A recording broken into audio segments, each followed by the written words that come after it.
عزتمند مسلمانانو ورونو، زه تاسو ته یوه وظیفه در کوم د یا الله یا رحمان یا رحیم. دا تاسو شروع کړئ، انشاءالله الله جل شانه به ستاسو ټول مشکلات ختم کړي. الله جل شانه به ستاسو ټول جایز حاجتونه دا به پوره کړي.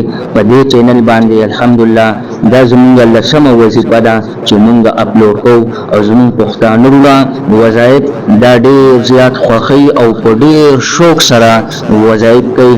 او اکثر زمونږ وروڼه بیګان دا خبره کوي وی مولوي صاحب او پلاني صاحب تاسو چې کوم وظایف مونږ له راکوئ نو دا کار نه کوي.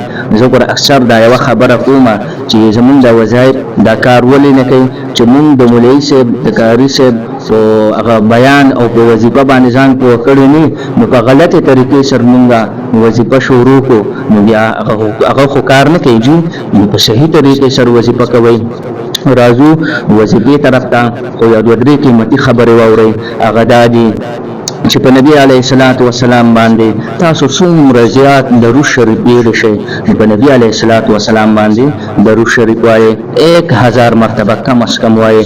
دا لنډ درود شریف وایئ صلی الله علیه و آله وسلم، صلی الله علیه و آله وسلم. هر سړی چې دا خبره کوي او هر سړی دا غواړي چې زما ګناهونه دې معاف شوي، الله جل شانه دې ما بې حسابه بې کتابه جنت ته بوځي، نو بس دا یو عمل شروع کړئ انشاءالله چې الله جل شانه به تاسو بې حسابه بې کتابه جنت ته بوځي. راځو وظیفې طرف ته. دا به تاسو څه ټایم کوئ؟ دا تاسو د سحر د مونځ نه پس هم کولی شئ، د ماسخوتن د مونځ نه پس هم کولی شئ جی. دا یې ښکلي ټایمونه دي.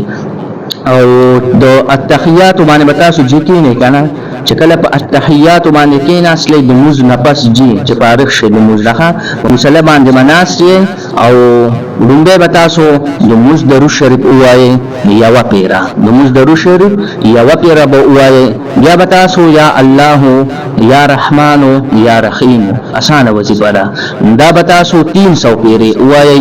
په اخره کې بیا به تاسو د مونځ درود شریف ووایئ. په دې وظیفه باندې ځان بیا پوه کړئ. د مونځ نه پس به کښېنئ په تحیاتو باندې د مونځ درود شریف به یوه پیره ووایئ او بیا به تاسو 300 پیرې یا الله یا رحمان یا رحیم دا به ووایئ او په اخره کې بیا به تاسو یوه پیره د مونځ درود شریف ووایئ. نو دې سره به ستاسو وظیفه پوره شي او د دې نه پس به تاسو دوا وغواړئ ځان له د خپلو مشکلاتو او د جایز حاجتونو لپاره به دوا وغواړئ. د دوا نه به مخکې درود شریف ووایئ او د دوا نه وروستو، او د کمې دوا نه چې مخکې او وروستو درود شریف وویلی شي هغه دوا د الله جل شانه نه رد کوي. الله جل شانه دغه دوا دا قبلوي. او انشاءالله نور وظایف به هم تاسو ته په دې چینل کې ملاویږي. نو زموږ دا چینل سبسکرایب کړئ، ویډیو لایک کړئ.